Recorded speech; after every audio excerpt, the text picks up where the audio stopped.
7:26 in Trinidad and Tobago. Well, if you've been following the ongoing saga related to the administration of Trinidad and Tobago football, there could be more delays in relation to the legal proceedings as the deposed TTFA executive takes on FIFA, seeking to overturn that decision to replace them by instituting a normalisation committee. FIFA's statutes give the normalisation committee up to 2 years to operate until new elections can be held.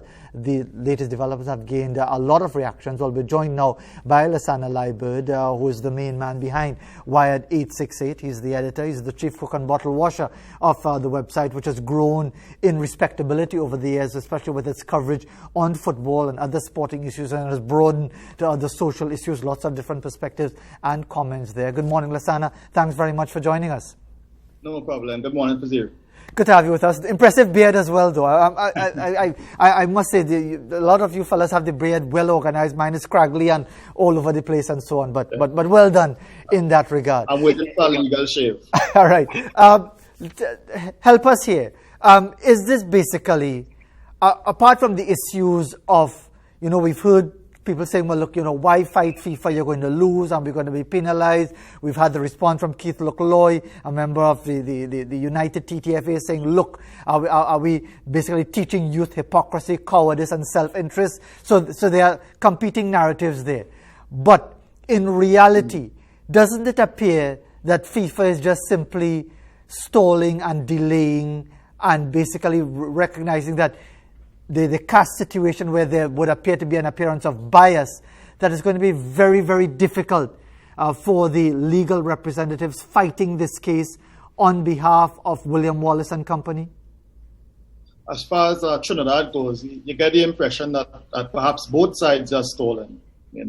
Obviously, a decision by the local high court couldn't force FIFA to recognize Mr. Wallace as TTFA president, or at least to work with him, whereas FIFA has just not been able to get its way either in terms of getting the normalization committee up and running, which perhaps is a slightly different issue.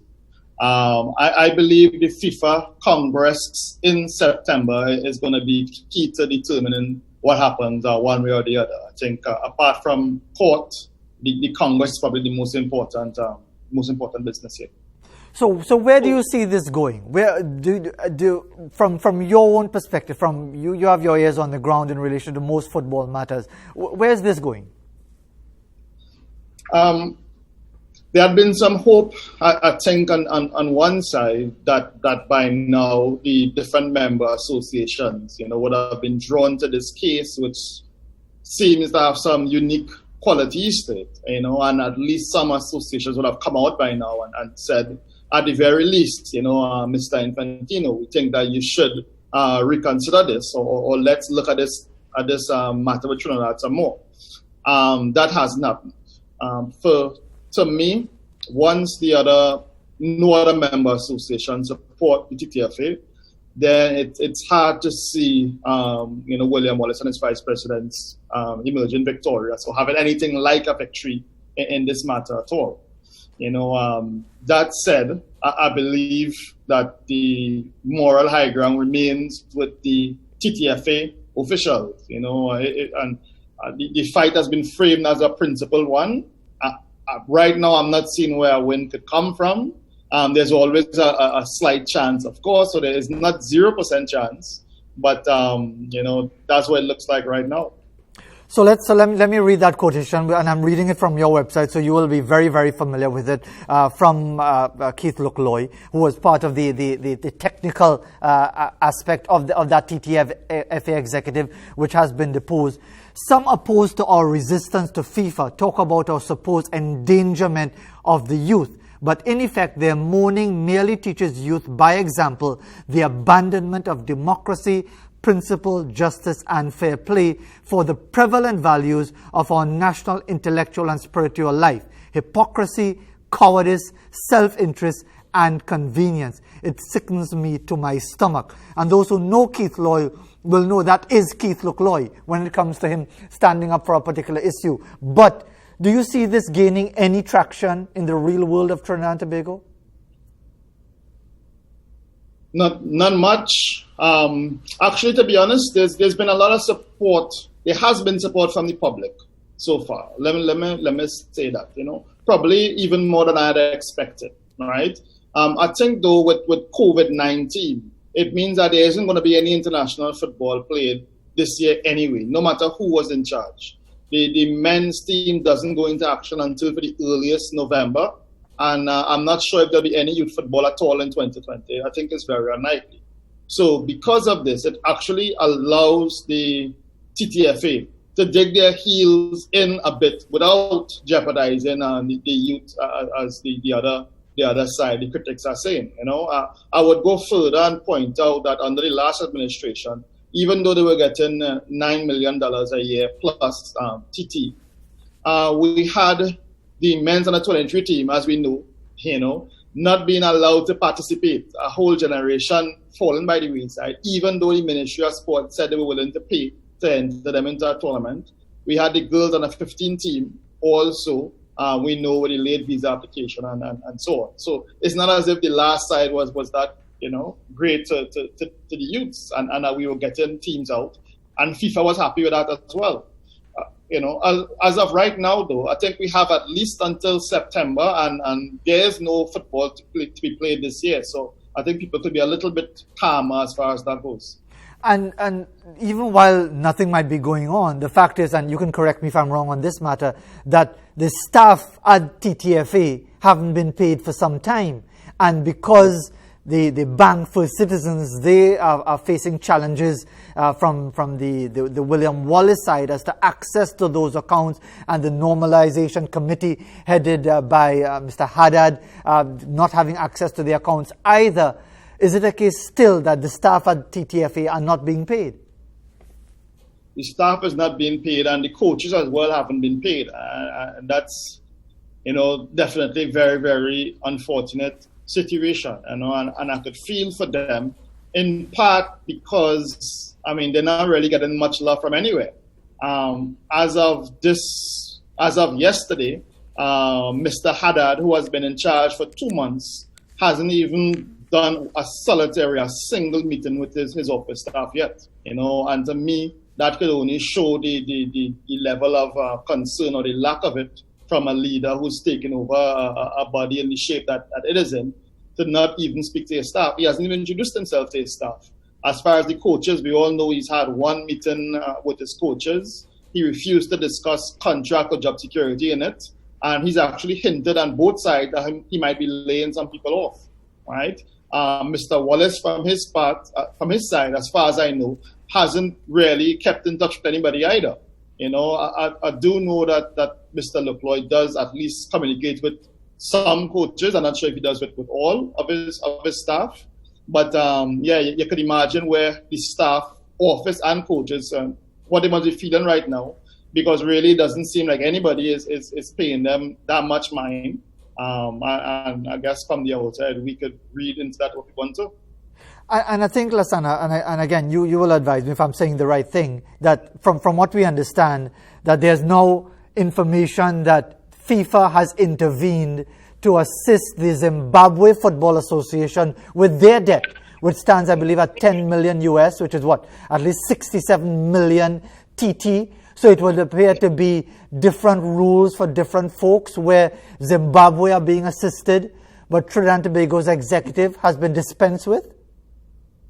Yeah, it's interesting, we know that Infantino's power base in football right now really is Africa, CONCACAF, and Oceania, right? He is not quite as strong in Europe, Asia, and South America. Now, even under his president, his teammate, David John Williams, FIFA hasn't offered, as far as we know, to step in and bail us out in that way. Is it that the Zimbabwe situation has been, built to be more than it is? In that maybe the Zimbabwe president, made the help seem a lot more than FIFA actually is providing? Or is it that FIFA, thinks that little of Caribbean nations that they wouldn't even offer the support that they would in Africa, where really Infantino's power lies. So I'm waiting to see that. I don't think is that feasible. The help they claim to be offering Zimbabwe personally. They'd have to give up something like 5 or 6 years of funding to pay off for debt. And how do they run otherwise? And how could FIFA be certain that the body could run otherwise? But at the least, I would think that they would have offered something like that to Trinidad. If not under Wallace, I would think they should have offered it even before under David John Williams. And for that reason, I'm even more skeptical in terms of, not only if it's genuine, but if they would do the same, should Haddad, be given the keys to the office. Lasana, there are so many inconsistencies. There are so many issues related to the absence of principle and curry favoring and whatever, that at the end of the day, people are asking themselves, this thing is so muddled, so compromised. But because football is so massively popular and because FIFA basically controls everything, notwithstanding the principles of a Keith Lukloy or anybody else for that matter, it is too heavy a price to pay to deny people the right to play football as their enjoyment and so on, to stand up for your rights and be sanctioned. That is too heavy a price to pay. What's your view? Well, without us having the autonomy and being able to control our own affairs, and let's remember here that FIFA has shown clearly what it thinks of Trinidad and Tobago football, which is nothing. Last year, the men's team went a whole year. The only team they beat was Anguilla, literally the worst team in the world, and Infantino applauded. So I think we could see over the years, from Jack Warner straight down to John Williams, that FIFA, the priority of FIFA is not that Trinidad and Tobago football is doing well, right? In terms of having the youths out on the field, that is essentially taking a sweat, It is sad that it could come to that, and that's the decision that we are facing. I do think if the situation remains as is, if FIFA does use the nuclear option and suspend or expel the TTFA, it becomes a battle that I think Wallace can't win. We're not there yet, but of course, if it came to that, I think Wallace would probably have no choice. But it's very, very sad that those are the options facing us, and that no other association seems to think that this is something worth fighting for. Now that brings up to the whole issue of the CFU, which Lukloy has basically said you more or less could discount the CFU because they don't have any spine, no backbone in this issue. But do you see any way at all, let's just say, let me be fanciful about it, that the TTFA somehow wins in the High Court in Trinidad and Tobago, somehow gain traction internationally with somebody of substance supporting them in any way? Do you see any sort of possibility, any sort of in all the different speculation that the William Wallace executive could actually win out in this situation? I think the administration has a very good chance in High Court, and I think a lot of people would expect that they would win. It's hard for FIFA to justify, the FIFA Bureau to justify the decision it makes. If they were able to get support from other member associations or confederations, I think there actually is a chance that the Congress, because FIFA doesn't belong to Infantino, you see, it belongs to the 211 members. And they could step in at any time and insist that this matter is looked at again. I think that would probably be, it would be unprecedented if it happened. And that shows how slim, really, the chances are for Wallace and team. So, it's a long shot. Absolutely. Well, let's wait and see. A shot from half line in many respects. Well, Lasana, thanks very much for taking the time. Keep the beard going. It looks very impressive. Thanks very much for joining us this morning. Lasana Liburd, editor of Wired868.com, 7:40 in Trinidad and Tobago. To take us to the break, one of our favorite floral images, the periwinkle. Look at them in such a significant quantity from Hasid and Hussein in Montrose in Chaguanas. And even though we're still waiting for the rains in significant amounts, seems to be more than enough to keep the periwinkle going. We'll be back right after the break.